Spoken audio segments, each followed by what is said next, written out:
Hi everyone, welcome back to another episode with Spendless Academy. In this episode, I'm very excited to feature a trainer, a speaker on spendlessacademy.com, an expert in her field, but also a very good friend of mine where we crossed paths last year in Kuala Lumpur during one of the business summit. We both spoke as keynote speakers. Now, a little bit about Claire. I put up her LinkedIn profile, her expert's profile as well, so you can connect with her personally. A little bit about Claire. Claire is on a mission to inspire businesses to thrive by bringing more care into what they do, alluring the senses to connect with employees and customers on an emotional level, enhancing business environments, developing intrinsic motivation in our employees to increase engagement and customer loyalty through sensorial experiences. Okay, and she's the number 5 top 30 global customer service guru and UK top 10 customer service influencer. Claire is an authority in the customer experience industry, caring in business specialist and sensory queen. She brings a more holistic approach to employee and customer experience. She is also a keynote speaker, consultant, and trainer. She's the author of 2 books, Thrive with a Hive and Thriving by Caring, and Claire also offers a range of online and on-site customer service training and her Caring Service Culture Leadership program. So here's the in-depth discussion that we have with Claire, some questions about her area of expertise, and it might add value to you, especially if you're trying to groom your team in order to provide a better service, higher engagement of customers, and keeping customer loyalty for your business sustainability. All the best. Why do you think some leaders struggle with engaging their team members? This is a big question, isn't it? I think a lot of leaders have got so much on that they forget the one big main thing about why they're leaders.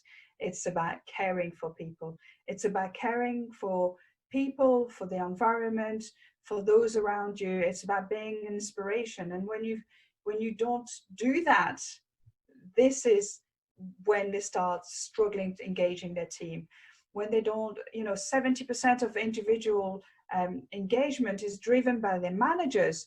So it is crucial for leaders to be really personalizing, their communications, their support around the people themselves. And we've got, the communication is a massive part of leadership.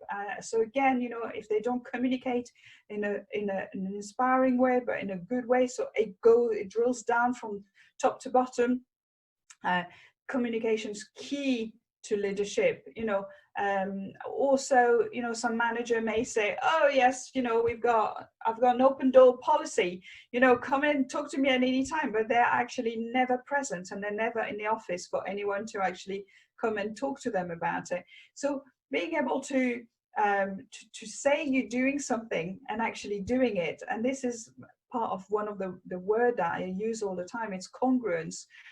Being congruent with your message, following up on what you're saying you do and how you do it and why you're doing, bringing your values into everything that you do and sharing your message.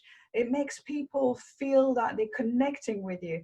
So to be a leader, you need to really be able to be authentic, and sometimes to be vulnerable is a good thing as well. A lot of leaders are very, very masculine energy, that very yang energy. Let's do this, let's do that, let's, do the figures and get this done. And so a very, very yang energy. Whereas, being able to bring a bit of, yin and feminine energy into what we do, being authentic and being able to say, guys, things are not going right at the moment, and this is what's happening, and we need to pull together, and that will make them human, and that will make them connect with their team at an emotional level. And that's why sometimes leaders really struggles, is they're not connecting in that way. They're demanding and they're forcing a lot of things, and they're forgetting that people actually, they just want to be cared. They want to be, they want people to listen to them and know that they can be inspired by them. So this is I feel this is a strong part of a leadership, is bring more care into what you do for your people, from the environment, and for all your customers and the people who are, around you. Bring more care into what you do. So why do you think it's important to have a positive mindset? Not actually just important, it's crucial. It's a necessity to have a positive mindset. You know, when we are in our everyday life, if you think positive, you will feel positive, you will behave positively, and that's a big part of really understanding how a state work. You know, so if you're self-aware of your own emotions and of your own thinking, then you are able to change your mindset if those negative thinking comes across. So being self-aware of that positive thinking will really help.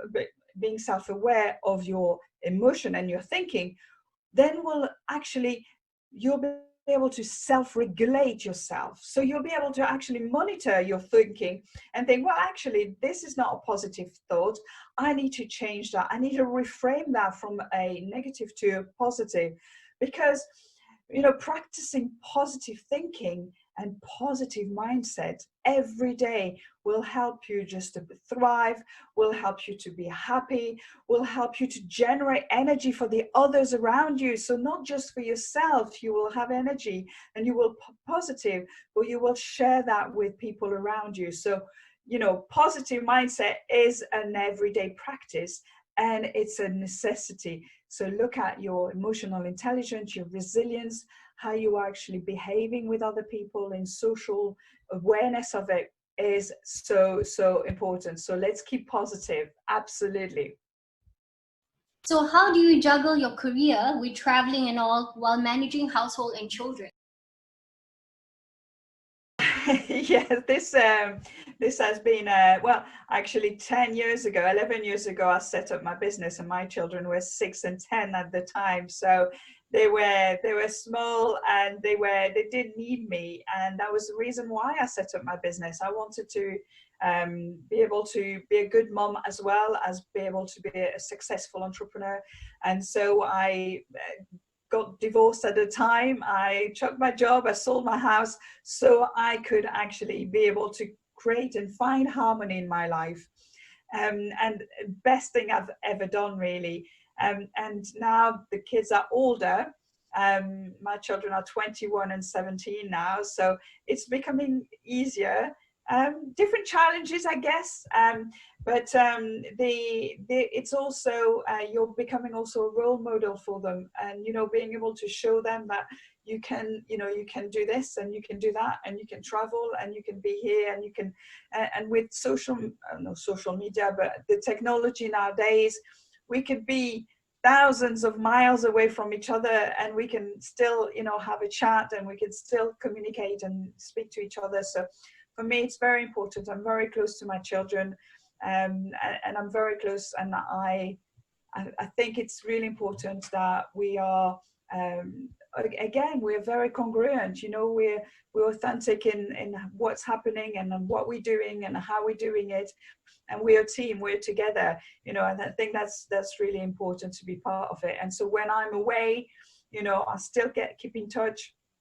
And when we're here, when we have got time to spend time together and quality time together, which is, you know, what it's all about, and they love it. They love seeing me also doing the traveling, and I'm sure I've taken them with me several times. And this is, you know, I think you have to have a mindset for that as well. You know, I think it's a mindset of being able to find harmony if you in everything that you do.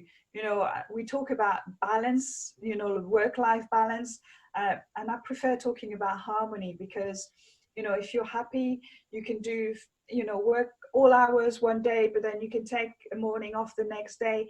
You know, this is what you're creating with your own life, so you're able to actually be able to take the time off and be able to be successful in what you do. And so you've got to be very strict in your mindset as well. You know, especially everybody's working from home at the moment. You know, you can't stay in your pajamas all day. No, absolutely not. You know, you get up in the morning, you go for a walk or do a bit of exercise, then you got your shower, then you get ready for work. It's the same thing whether you're at home or whether you're working in a workplace. You have to have habits. You have to have, you know, continue having, you know, some really good focused time for work and good focused time for the children as well, and for your personal life, you know, seeing your friend or catching your friends on social media, which is, you know, it's what it's all about, having a tribe around you. This is a really, really important part of being a thriving on your daily basis. I hope you have enjoyed the in-depth discussion with an expert that we featured this week. More about the trainer in the description box below. At the same time as well, be sure to tune in to spendlessacademy.com to access hundreds of live webinars and globally connect to experts all over the world. All the best with your lifelong learning. Until then, we'll see you at the next video.